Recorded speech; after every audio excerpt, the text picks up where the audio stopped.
Hello, everyone. Jerry Mack with the American Tradition here.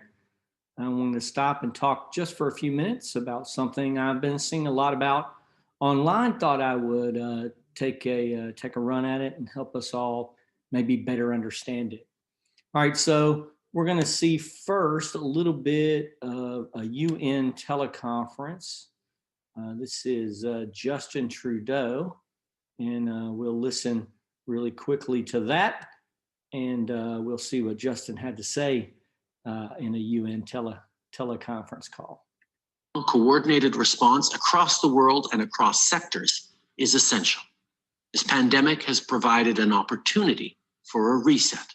This is our chance to accelerate our pre-pandemic efforts to reimagine economic systems that actually address global challenges like extreme poverty, inequality, and climate change. Here we go. We have Justin Trudeau uses the phrase reset. So says the pandemic is an opportunity for a reset. And so now he's asked about this after a lot of people start bringing up the phrase Great Reset and pointing out that Justin is referring to a Great Reset or a reset in regards to COVID-19 being a great opportunity. So now he's asked about it from a reporter, and this is his response. Do you have to say to those, including MPs in the House of Commons, who see in your use of the term Great Reset evidence of some sort of grand plot? What do you have to say to this sort of conspiracy theory out on social media now? I think we're in a time of anxiety where people are looking for reasons for things that are happening to them, that the difficult moments we're in. It's nice to be able to try and find someone to blame, something to point to, something to get mad at. I think we're seeing a lot of people fall prey to disinformation. And if conservative MPs and others want to start talking about conspiracy theories, well, that's their choice. Here we go. We see Justin Trudeau. He says there, the pandemic is a great opportunity for a reset. People say, wait a minute, he's referring to like a pandemic being an opportunity for a reset. He actually says that there were pre-planned things already in place that they were working on when he makes that statement. And when he's asked about it here, he says it's a conspiracy theory. And then what really drove me to make this video was reading a New York Times article where they stated the Great Reset was a conspiracy theory. So one of the things that this channel wants to do is to talk a little bit about things in terms of not conspiracy theory, because I'm going to show you in just a second that the Great Reset is not a conspiracy theory. But one of the things that allows the global left to refer to everything as a conspiracy theory, I think, is the way that we deal with things. So to talk about the Great Reset is like nefarious people in back rooms, smoking cigars. And well, I guess they don't smoke because the left is against tobacco, but whatever, you get the idea. These nefarious folks are back in the shadows making plans, but it's really not true. They're not in the shadows. They're not doing things that they believe are nefarious at all. And it's okay for us to say that we disagree with them. We don't have to paint everything as a conspiracy theory and to treat things as a conspiracy theory, because you're going to see now, let me click on here, the Great Reset from the World Economic Forum. See, it's not a conspiracy theory. There's a group called the World Economic Forum. We'll talk about who they are in just a second. And we can see they have a web page here, and they talk about the Great Reset as an initiative. So let's read their mission statement here, or their reasoning statements, or their mission statement. So there's an urgent need for global stakeholders to cooperate in simultaneously managing the direct consequences of the COVID-19 crisis. To improve the state of the World Economic Forum is starting the Great Reset Initiative. Now, I'll do some videos in the future that talk about exactly what the Great Reset is doing. But the big point that I want to make here is that, it's not a conspiracy theory. There are people in the world, there are global actors in the world. We often refer to them as globalists. They have globalizing tendencies. So like, let me give you an example of someone else that would be considered a globalist. So let's go here to the Bill and Melinda Gates Foundation. So we can just look at what they do. And here's what I mean by them being globalists. So gender equality, of course, this is a really popular topic of the time. But if I just scroll down what we do, so you have global health. And if I go down to the next heading, I see global development. And the next one is global growth and opportunity. Then I have a US program. They do some work in the US. But then here I have global policy and advocacy. So Bill and Melinda Gates, Bill's a man who gained considerable wealth through being a very creative and very intelligent man who created an operating system for computer systems. Microsoft, of course, is his brainchild. But again, the key for us to talk about these things, though, is not to treat them as under the table conspiracy theories. Obviously, Bill and Melinda Gates believe they're doing and are trying to do great good in the world. He took on Andrew Carnegie's belief in regard to how you handle wealth. And so, he kept some wealth for himself, obviously, but he is also giving away a ton of funds and resources throughout his life. He's committed to doing that. So when you think about globalists, we need to think about people who are not just, part of a nefarious club, but who are people who most of the time are operating as individuals. They just have overlapping worldviews and values with other people who have the same means that they have. And so Bill and Melinda Gates are globalists. And then you'll go back here now to the World Economic Forum. And you see they're also too, obviously World Economic Forum gives you the idea that they're thinking in global terms, right? They're not thinking in local terms. So they think in global terms. So the World Economic Forum gives us Davos. So Davos conference happens in Europe. It's a very exclusive conference, heads of state, the wealthiest men in the world, all are a part of Davos. And so it's very difficult to get into. There's a constant, independent journalist trying to get in the front door so they can record what goes on and things like that there. So the World Economic Forum gives us Davos, Bill and Melinda Gates. Bill Gates would obviously be one of the people that's there. President Trump would be there. Justin Trudeau, who you just saw, would be there. So at the Davos conference, the World Economic Forum, that's where a lot of movers and shakers in the world go. They talk about initiatives and global issues and global problems and how they'd like to solve them and how they would like to throw their resources and funds at them. So, and then what we need to really understand is like how these things work. So the World Economic Forum will have a Davos conference, and at Davos they'll have pre-planned topics and speakers, just like any conference you would go to. But the World Economic Forum, and forming like an initiative like the Great Reset, so they're gonna have policy proposals, and then what will happen is they'll throw grants out there. And with those grants, they'll either fund NGOs, which are non-government organizations, or in the US, you would call them nonprofits.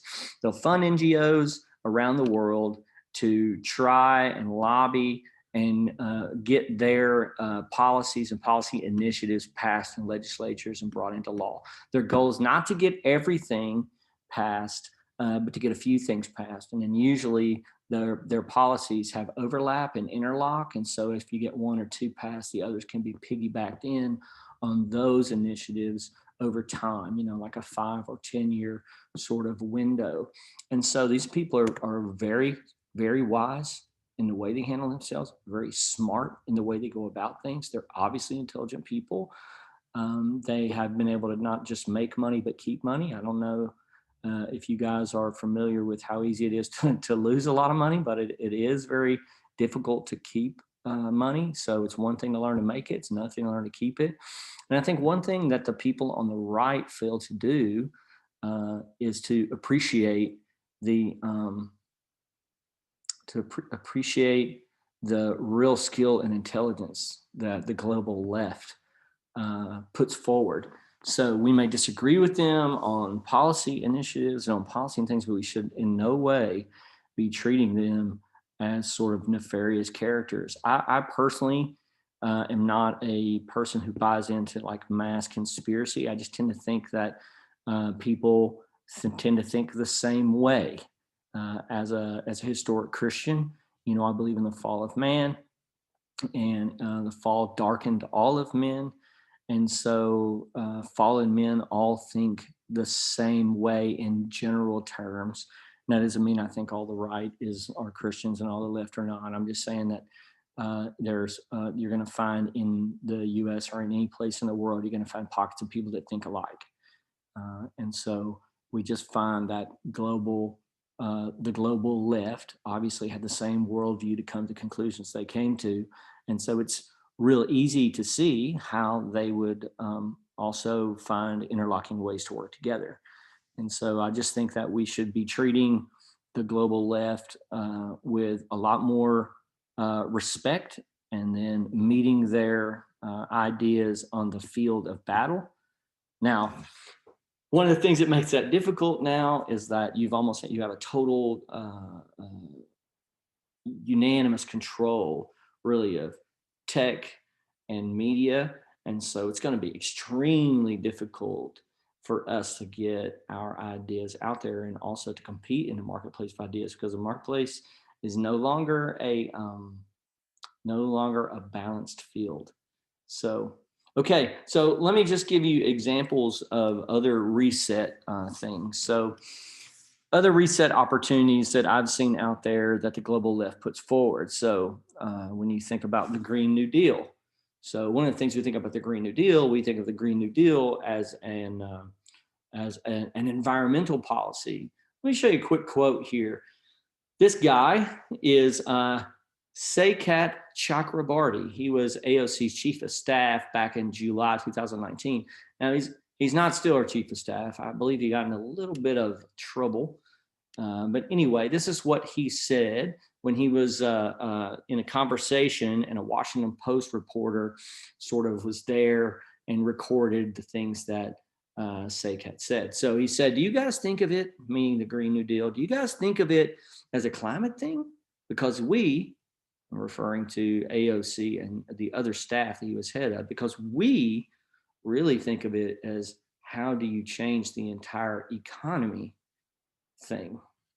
So other places and other ideas that you can put in sort of a reset of things is environmental policies. So this is the thing that I'm going to close this first video with, which is when I look at, or the thing that I keep my eye the most on from global actors is two separate policy types. So environmental policy and health policy. Because if you think about the environmental policy and you think about health policy, and you think of them as overlapping sort of spheres, you know, they're gigantic spheres of life, you know, and they have some overlapping rings together. If you think about those two things, the environment you live in and the body that you have, you know, I don't know that you can come up with an aspect of life that's outside of those two things, which means those two policy areas, almost all legislation, almost all regulation falls under one of those two. And so when I keep an eye on things and when I think about organizations that are trying to change the way that American society functions, I think in terms of environmentalism and global health initiative. And so that's where I really look to, because I think those two areas are where you're going to see the most movement to try to change the societies of the West into something else. And make no mistake, you know, you go back here and I'll just play this for you one more time. When you think about, listen closely to what Justin Trudeau says here, okay? strong, coordinated response across the world and across sectors is essential. This pandemic has provided an opportunity for a reset. This is our chance to accelerate our pre-pandemic efforts to reimagine economic systems that actually address global challenges like. Do you hear that? This is an opportunity to accelerate our pre-pandemic plans to reimagine, right? To reimagine economic systems, Extreme poverty, inequality, and climate change. Last week, our government. You heard it there too. So now he moves from healthcare and global health, and he closes with global climate change. And between there, he talks about economics, right? Poverty. Those are another big sphere in which those two spheres you can use to create legislation and redistribution processes. So those two things are really, really big. So you have to keep your eye right there, keep your eye on the ball, because this goes from global health and he ends in global change, and he makes the point that these are pre-pandemic plans, and that the pandemic has the opportunity to accelerate those. And we all have noticed that. How many of us have said, man, society will never be the same? One thing is, I'm a pastor, and so one of the things that the pandemic changed over was more people went to digital giving. And then when we were able to meet together again, our giving continued to be digital. One of the things that I think another thing you're going to see is that you're going to see a lot of people are never going to return to traditional office buildings. They're going to maintain home base. And I think the trend was that way, but the pandemic accelerated it. The pandemic accelerated people learning how to do more online. People who would never have learned to do things online, they did. And so the pandemic has this really turbocharging of the technological world. And it's also in a background turbocharging policy as well. And quick policy changes are being suggested that will change the way the US and Europe and other powers in the world function. But mainly it changes the way societies function. And societies are made up of people, not governments. We have to remember that societies are people. They're not governments. Governments are not the people, and people are not the governments. And governments often have good intentions, but they end up with terrible outcomes. And let me close with that, because if you want to know what the distinction is, the real difference between a conservative, say, and a liberal is a liberal concerns themselves with intentions. What did I intend? And the conservative concerns himself with outcomes. What are the actual policy outcomes? Not what did you intend?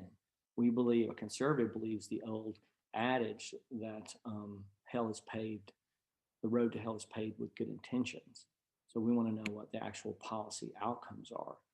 And so a globalist really doesn't look at, middle towns in Ohio with high unemployment rates and terrible opioid epidemics, or rural towns in Appalachia or in the Midwest where meth has run through it, where the life expectancy among whites has actually fallen, in middle America. So they concern themselves, globalists concern themselves with the world. Now, many globalists like Bill and Melinda Gates, I noticed none of their initiatives were about middle America towns. They were all about, global things. And a few things they had in the US was really about educating the US about the world. Bill and Melinda I'm not going to tell you they don't care. I can't put words in their mouth, and I'm not trying to paint them out. Again, I've tried to give them the respect I think they deserve. But at the end of the day, their policies are not helpful to the people that they know. They're not helpful to the people of their own nation. And so they look past the people that they are neighbors with to love the world in this vague sense. And their intentions might be good, but my suggestion to you is that globalizing tendencies are fragmenting communities and destroying lives, cities, people.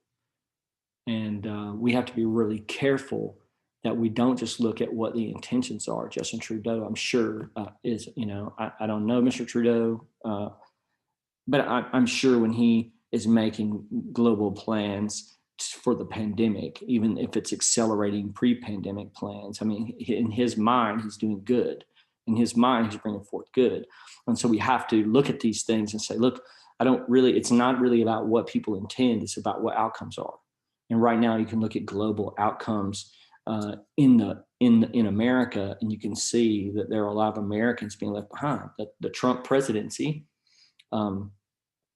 proved that.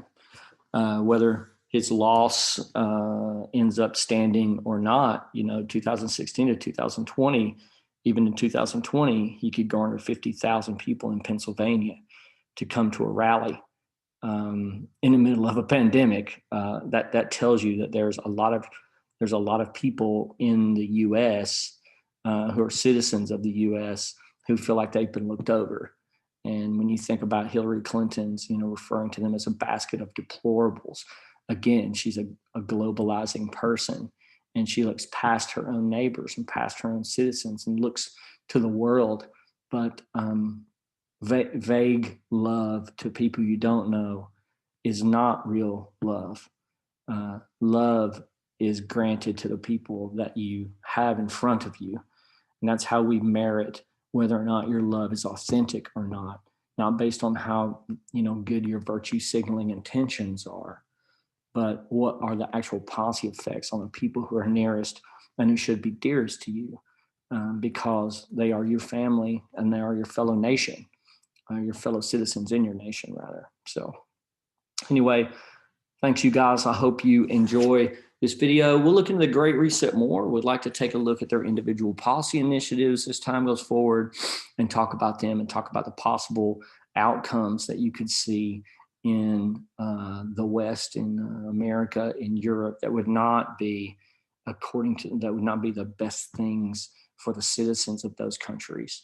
So even though while a lot of people's intentions would be good. So, okay, thanks a lot. And we'll see you on the next edition of The American Tradition. Bye-bye.